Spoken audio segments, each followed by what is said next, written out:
The stars above Kelveris 6 pulsed with an eerie crimson hue, an omen unnoticed by the mortals below, but unmistakable to those stationed in orbit. Suspended like daggers in the cold void, the Third Fleet of the Galactic Empire encircled the planet in perfect formation. 6 dreadnought-class capital ships, 30 cruisers, over 100 corvettes, and a web of drone fighters ready to respond to any threat. Together, they formed an impenetrable wall of military might. For centuries, the Caravan Ascendancy had ruled this sector with ruthless precision and technological supremacy. This fleet was not merely a defensive perimeter. It was a declaration. No force in the known galaxy could challenge them and live to speak of it. Admiral Yurin Vaskar, the stoic architect of over 24 imperial campaigns, stood like a monument of iron at the helm of the Valkyrian, the flagship dreadnought of the fleet. His posture, rigid and unyielding, mirrored the clean-cut geometry of the command deck.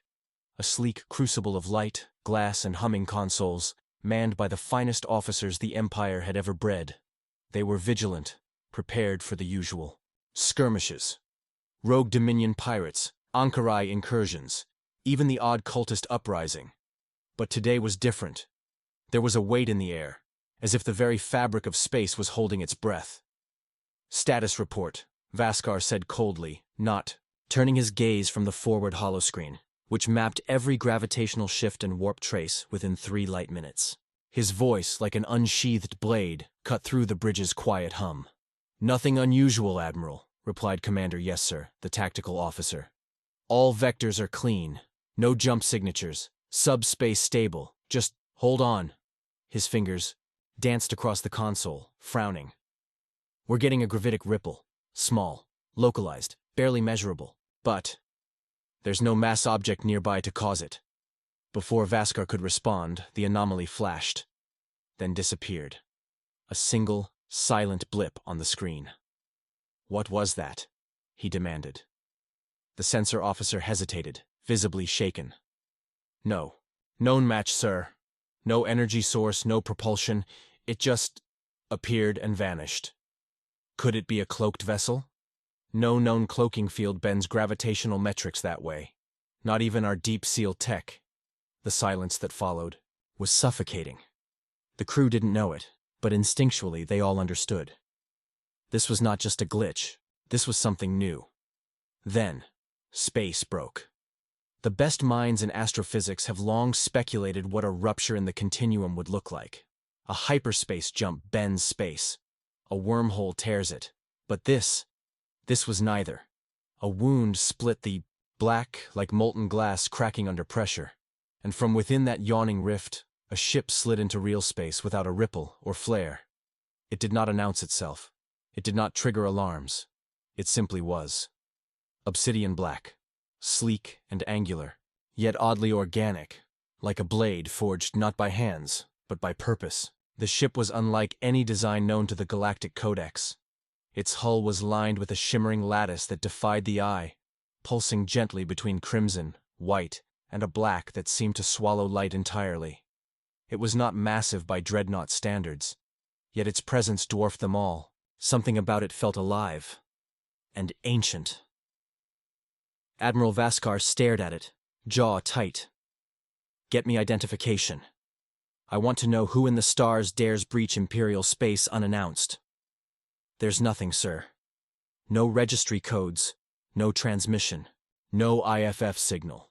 Scans are bouncing back, like the ship is disrupting its own signature. It's as if it doesn't exist. Raise shields, lock targeting arrays. I want every weapon we have aimed at that thing." But before the commands could fully register, systems across the fleet began to fail. Sensors first, then communication relays, then even visual feeds began to distort. The Valkyrian's command display shimmered into static before restoring itself with glaring red alerts. "It's emitting a field," Commander Yesser said, panic creeping into his voice. "We're being suppressed. It's like the ship is projecting a null space envelope. Our electronics are being rewritten in real time." And then the warship moved. Not in a traditional trajectory. There was no inertia, no visible propulsion. It simply relocated instantly from one position to another. Space seemed to fold for it, bending around its will. Then it fired. No blinding beam. No sound. Just light. Pure, silent, coiled energy unleashed in a single fractal pulse. The dreadnought. Valor's grief didn't explode, it disappeared. One moment it was there, an armored titan bristling with weapons. The next, a blossom of nothingness swallowed its mass, folding it out of existence. No wreckage. No survivors. Just void. Gasps filled the command bridge. Panic fractured the fleet's tight formation as lesser commanders tried to flee, desperate to gain distance or hide in the planet's shadow. And still, the black warship did not speak. Vaskar's voice cracked. The first hint of fear in a man who had once watched a sun die and felt nothing. "What in the void is that thing?" Then, a whisper from the junior science officer. Ensign Laura Devick, barely 20 standard years old, eyes locked on her trembling readouts. "Admiral, the energy signature. It matches human pre-collapse tech. Sol-era designations. Project Forge Phase 7, classified deep in the Sol archives." The word struck like a hammer across the bridge. "Human?" Vaskar repeated. "That's impossible. The humans were exiled 300 years ago. Their world is dust." "Not all of it," Laura whispered. "Something, or someone, survived. Imagine standing at the pinnacle of your empire, your name written in the stars, your fleet unmatched, and suddenly, out of the silence of forgotten history, a ghost returns. Not seeking alliance, not demanding negotiation, just watching, and then erasing. Imagine the terror of realizing your greatest enemy is one you thought long dead. Before we jump into this epic tale, subscribe to HFY Chronicles for the most intense sci-fi battles, legendary warriors, and universe-shaking wars. Don't miss out. Hit that subscribe button and join the fight. The mysterious vessel drifted silently toward the capital world, its hull pulsating with unknown power. Admiral Vaskar gave his final order. All remaining ships, fire at will. But somewhere deep in his chest, he knew. It wouldn't matter. The barrage began like a cosmic orchestra of fury. Hundreds of coordinated energy lances, plasma torpedoes, and graviton warheads surged toward the mysterious ship, in a cascade of controlled annihilation. Each shot represented a different branch of Imperial engineering. Decades of perfected weapons technology designed to crush entire planetary resistance movements in hours. The capital ships unleashed the famed Heaven's Net bombardment pattern, a synchronized offensive designed to saturate all possible vectors of evasion. This technique had never failed, not even against the shape-shifting Varniks or the elusive Myran ghosts. But the black warship didn't move. It didn't activate shields. It didn't deploy countermeasures. It simply remained where it was, motionless, in the midst of an interstellar apocalypse. And then, reality cracked.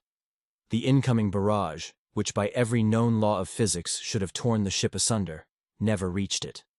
The weapons appeared to bend just before impact, light curving, unnaturally mass trajectories folding away like water diverted by an unseen force. The ship wasn't using shields. It was bending the very rules of space-time around itself. Aboard the Valkyrian, Admiral Vaskar's tactical display went dark again, overrun by waves of incomprehensible data. Feedback loops that made no sense, readings that contradicted each other. Every instrument that tried to measure the ship failed. Every scan that attempted to penetrate it came back corrupted, as if the sensors were peering into a part of the universe that refused to be understood. "What in the stars are we looking at?" Vaskar growled, leaning over Yesser's shoulder, as the tactical officer wrestled with the chaos. "It's not absorbing the energy, sir," Yesser stammered, sweat beading on his forehead. "It's redirecting it. Every particle, every beam, bent into harmless vectors before contact. It's using some kind of localized space curvature. But it's too precise, too advanced. Not even our quantum shears operate on that level. Then, how do we kill it?" No one answered. Meanwhile, the warship began to drift, gracefully, as though carried by invisible tides. It passed between the fleeing corvettes without altering course, and yet, as it moved, every system aboard those vessels failed one by one. Engines stuttered into silence. Life support flickered. Grav systems collapsed. Entire crews floated helplessly as their ships became drifting tombs, not destroyed by weapons, but simply unmade, rendered inert by some unknown force that swept over them like the chill of deep space. The warship still had not fired again. It didn't need to. Aboard the Hawk of Velen, a battle-hardened cruiser near the fleet's left flank, Captain Aurel Dren watched in helpless awe as 3 of his escort ships ceased to exist. Not destroyed, just gone, like dreams at the edge of wakefulness. His chief engineer screamed that space itself was changing around them, that the constants of physics, the values that held atoms together, were fluctuating. It was as though the rules of existence were being rewritten in real time, and the warship was the author. But it wasn't just the ship's power that terrified the Korevans. It was the message behind it. On the Valkyrian, a sudden flicker ignited, on the central holoscreen. At first it seemed like static. Then it formed into symbols, letters, a language long purged from the Imperial records. It was English. The bridge crew stared at the floating words, as if they were witnessing a ghost speak. "This is your only warning. The reckoning has begun." Then the message vanished, and in that moment, the truth hit Admiral Vaskar with paralyzing clarity. This was not a random encounter. This was a return. Centuries ago, the humans had been driven to the edge of extinction by the Empire. Their planet, Earth, rendered uninhabitable, their colonies razed, their people scattered, their legacy erased from every galactic registry. It was not merely conquest, it was erasure. The Korevan had deemed humanity too wild, too dangerous, too unpredictable to be allowed to remain. So they'd acted decisively, ruthlessly, eliminating every trace of the species they could find, or so they believed. But humans, it seemed, had not perished. They had vanished, and in their absence, they had built this. Not a ship, a judgment. The Black Warship was no prototype or relic. It was the culmination of exile. A vessel born not of politics or conquest, but of pain, rage, and purpose. Humanity had not returned to negotiate. They had not returned to ask for forgiveness or reclaim territory. They had returned to prove a point. That no matter how far you push a species, how deeply you bury them, how much you destroy them, if they survive, they will rise. The warship began charging a second weapon, this time visibly. A pulse coil lit up beneath its hull, not with energy, but with geometry. Symbols and fractal patterns spiraled outward, carved in glowing white across the black surface, pulsing in rhythm with the ship's movement. The Korevans recognized none of it, and that was what terrified them most. This was not alien technology. This was post-human, something beyond even what the humans of Earth had once been capable of. They had evolved in the shadows, in exile, beyond the reach of galactic eyes, and now they had come back changed. Commander Yesser whispered, "We never should have driven them out." Admiral Vaskar didn't answer. He stared at the screen, at the warship that now drifted above Kelvaris 6 like an angel of retribution, and felt the icy weight of history tightening around his chest. The weapon fired. The energy pulse that followed wasn't an explosion. It was an unraveling.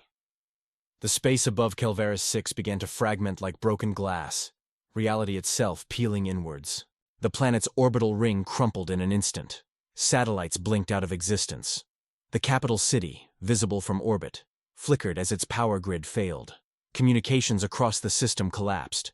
The fleet's formation shattered. Completely, and with it the illusion of Imperial dominance. A single ship, a single warning, and the age of the Korevan ascendancy was ending. Humanity had returned, not as prey, not as rebels, but as something far more terrifying, as judges. Panic spread faster than light across the Korevan sector. News of the destruction at Kelvaris 6 did not come through official channels. It arrived in the form of silence.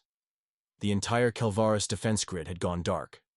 No distress signals, no survivor beacons, no tactical data uploads. Just an eerie, total blackout, as if the heart of the system had simply stopped beating. On the outer edges of the sector, automated relays captured fragments, corrupted data bursts, disjointed telemetry, incomprehensible visual static. But buried within those broken transmissions was one common thread: a black silhouette, silent and monolithic, moving through space like a phantom. The image of the warship spread across secure military forms and encrypted networks like wildfire, stirring unease among even the most hardened admirals. The empire, built on over 1,000 years of unchallenged dominance, had no word for this kind of fear. Not because they had never encountered threats, but because their doctrine had always rested on a singular truth, that the empire endures. This time, however, that assumption was cracking, and in its place came the one thing even the most disciplined military minds could not ignore: doubt. High Command convened within hours in the Ascendancy's core world of Sularon Prime.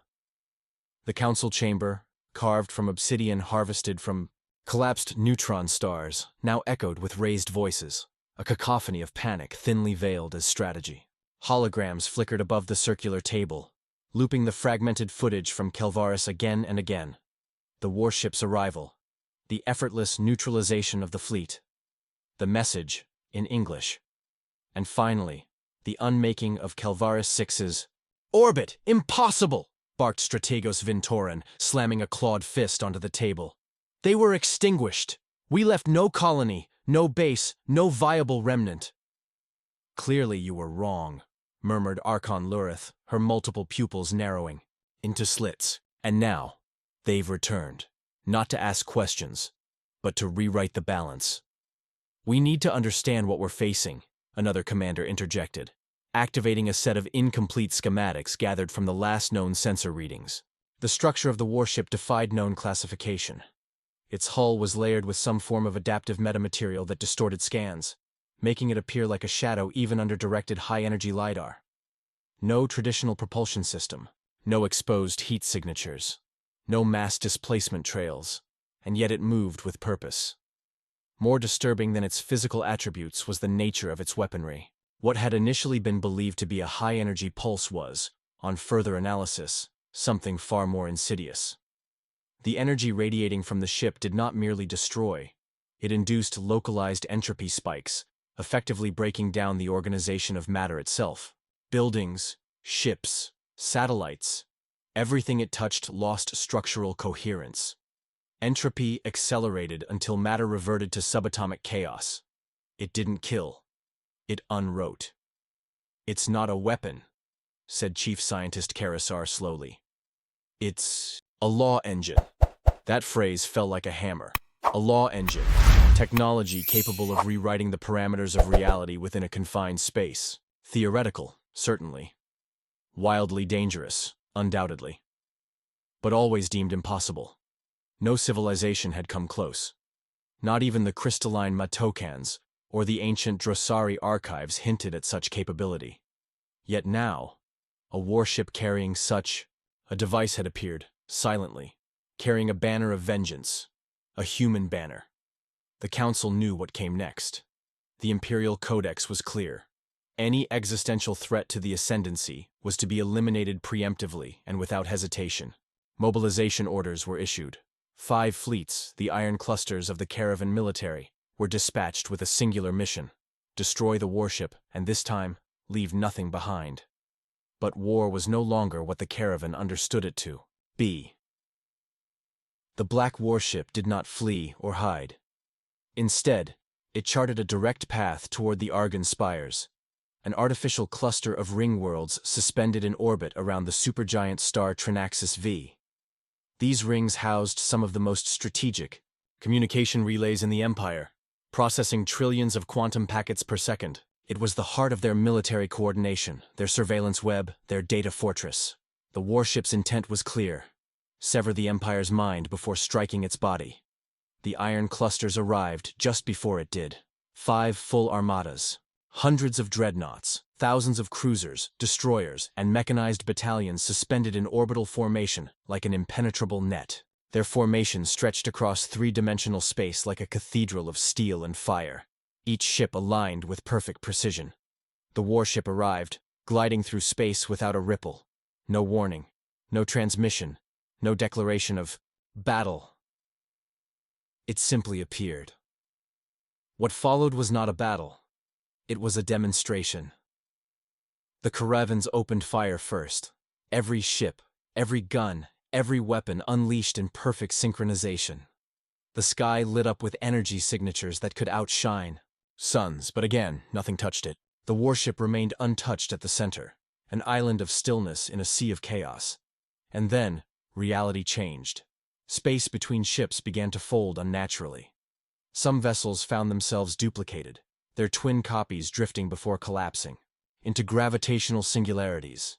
Others vanished mid-fire, their own weapon trails disintegrating as causality itself failed around them. Crews screamed as entire decks elongated, stretched through time, aging a century in seconds before collapsing into dust.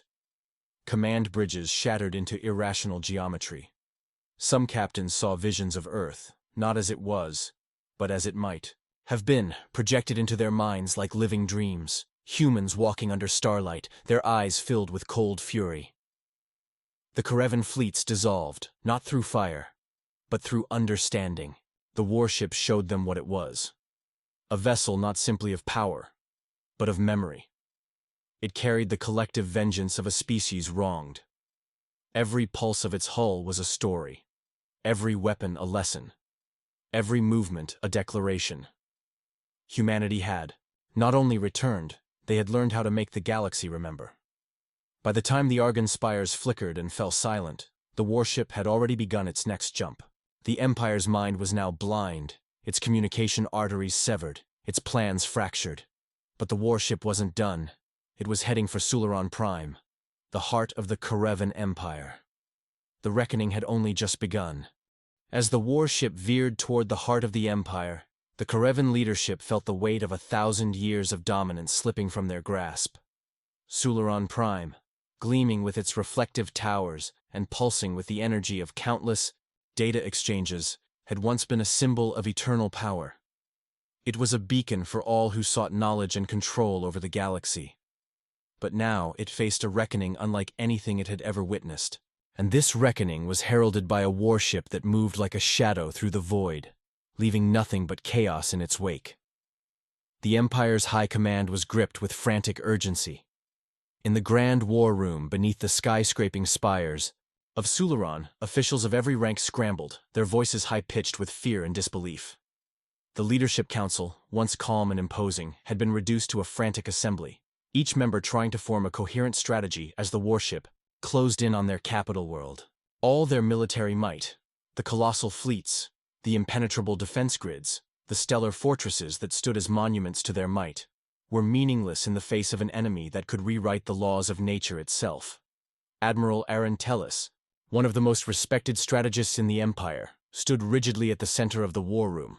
His face, usually calm and calculating, was now a mask of intensity, his eyes darting across the data streams with growing unease. He had watched the warship's progress through the Karevan sector, each encounter proving more baffling than the last. The warship wasn't retreating. It wasn't fleeing. It wasn't even attacking in a traditional sense. It broke things that were not supposed to break. "Report," he demanded, his voice hard, steady despite the growing chaos. Around him, a communications officer turned from the glowing holo display, the words still fresh on his lips. "Sir, it's not like anything we've ever encountered. Our defense network is reporting anomalies, space-time distortions, matter being unraveled. No sign of conventional weapons, but entire fleets are being erased from existence. Erased." The words sent a chill through the room. Aaron Tellis clenched his jaw. This was no longer about tactics or firepower. It was about survival. The Council's chief scientist, a stoic figure named Velar, was next to speak. His elongated features were calm, but his eyes betrayed his anxiety. "It's a temporal anomaly, likely of human origin. They've weaponized something far beyond our understanding. It's not just about destroying ships. It's about erasing their probability from the universe, the very structure of our fleets and installations. They are being rewritten into non-existence." "Can we counter it?" Aaron Tellis pressed. "We can try," Velar said. "But our systems are too primitive. We're facing something that doesn't play by the rules of physics. They could have developed this technology centuries ago, or longer, in secret. Then we need to get ahead of them. We cannot afford to waste time," Aaron Tellis snapped. At that moment, the warship emerged from the stars, a looming silhouette. against the backdrop of Sularon Prime's distant brilliant sun. It was no longer merely a dark shape drifting through the void. It was a harbinger of change, an unstoppable force that bent space itself to its will. The first glimpse of it sent a shudder through the hearts of every commander and soldier across the planet's surface. Ships in orbit suspended their operations as the warship's mere proximity warped local space, disorienting sensors and scrambling data. A deep, thunderous tremor rippled through the atmosphere as the Empire's last line of defense, the Sularon defense grid, powered up, its rings of ion cannons and defense platforms ready to open fire on any who dared enter. But before they could even charge their weapons, the warship made its move. With an elegance that defied the brutal size of its hull, it turned toward the massive defensive array surrounding the capital. The Empire's defensive systems, which once withstood the combined might of dozens of galactic powers, suddenly seemed pathetically fragile. The warship didn't launch a single shot. It didn't need to.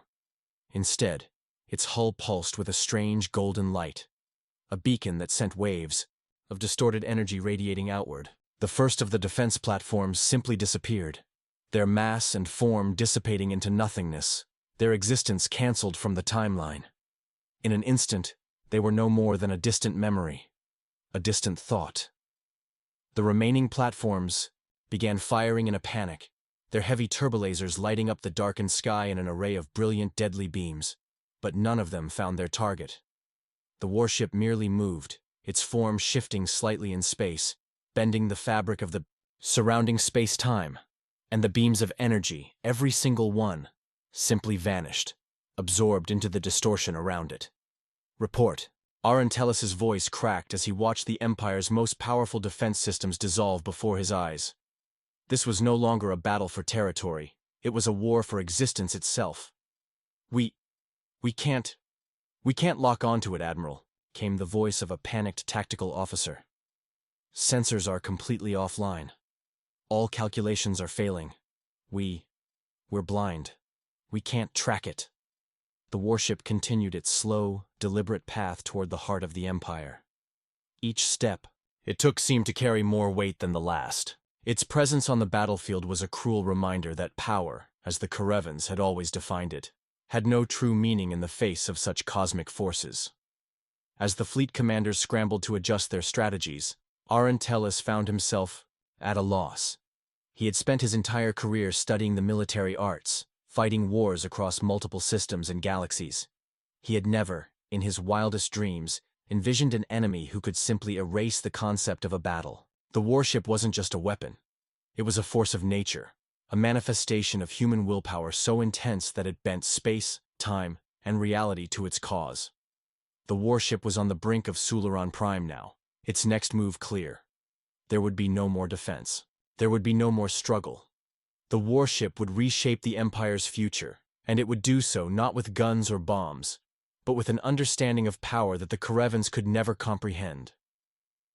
For the first time in millennia, the Empire was faced with the truth.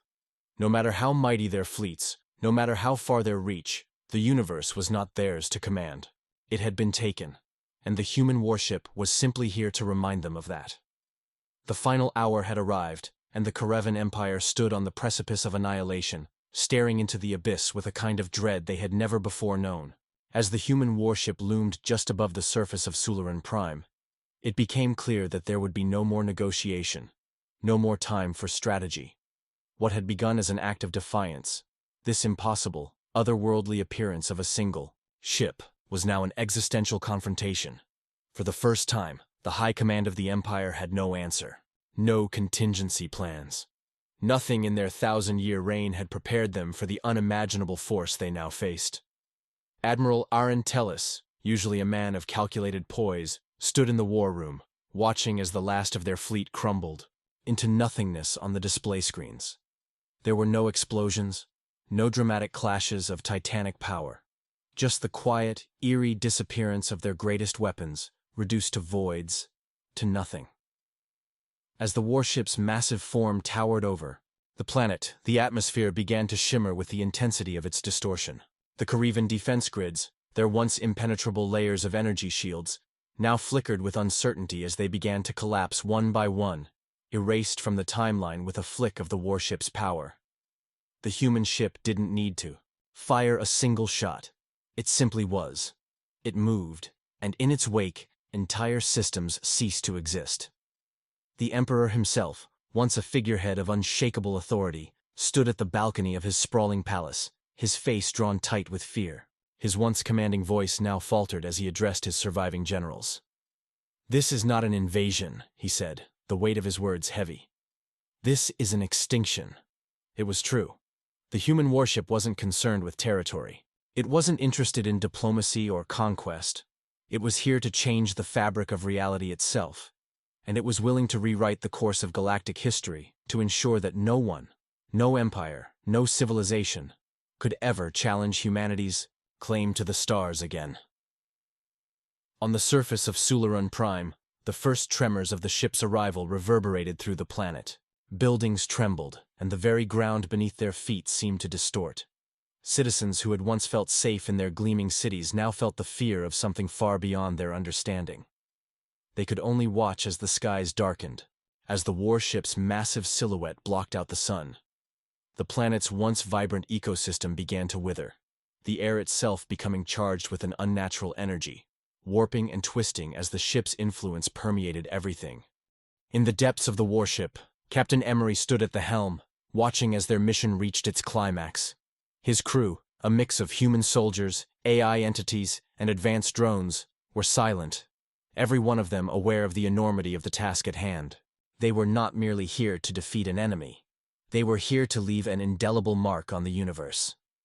Emery's fingers hovered over the command interface, knowing that this moment would echo through time. He glanced at his co-pilot, his second-in-command, a seasoned officer named Rook. Rook's expression was unreadable, but the subtle tightening of his jaw betrayed the gravity of their mission. "We finish it here," Emery said, his voice unwavering despite the chaos outside. "This is for Earth." Rook nodded.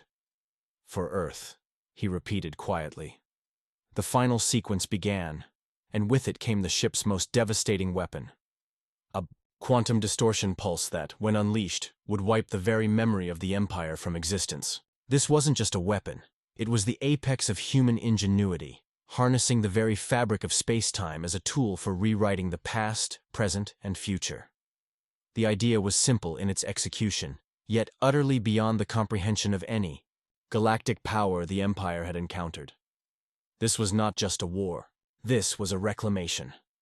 On the planet below, a pulse of golden energy erupted from the heart of the warship, shooting outward in a shockwave that altered everything it touched. It was as though the entire galaxy held its breath as the pulse expanded, disintegrating entire fleets and fleets of caravan ships and installations into fragmented particles of nothingness. The planets surrounding Solaran Prime flickered, their histories changing as the warship's weapon eroded the Empire's very presence from the stars. In that moment, the Emperor understood. The warship wasn't here to conquer. It wasn't here for power. It was here to assert a truth that had been written in the stars long ago. Humanity was not just a part of this universe. Humanity was the force that would define it. For every battle they had fought, for every trial they had endured, humanity had transcended all limits. They had outgrown the need for warfare as the caravans knew it. Their very existence had become a catalyst for universal change. The human warship continued its path, altering not only the present, but the very timeline that had bound the galaxy together. The caravans, for all their advancements, their strength, their mastery over the stars, had no answer to this. And as the last vestiges of their empire disappeared, erased from existence by the quantum pulse, Sularan Prime became silent, its once proud towers and cities swallowed by the void. The universe had changed forever. The caravans, once the dominant force in the galaxy, were no more. The human warship had proven its might, not through endless conquest, but through the power of something far more profound, reality itself. Emery stood at the bridge, staring out into the vast empty space where the caravan empire had once been. There was no triumph in his expression. There was only a quiet, inevitable understanding. The galaxy was vast, and humanity had barely begun to scratch the surface of what they could accomplish. The stars were theirs now, Not because they had taken them, but because they had reshaped the very fabric of existence. The warship turned away from the now quieted system, its engines silent as it disappeared into the depths of space, leaving only the echoes of a civilization's fall. And in that silence, one truth rang out louder than any explosion, louder than any battle cry. Humanity had arrived. They were not here to ask for a place among the stars. They were here to define them.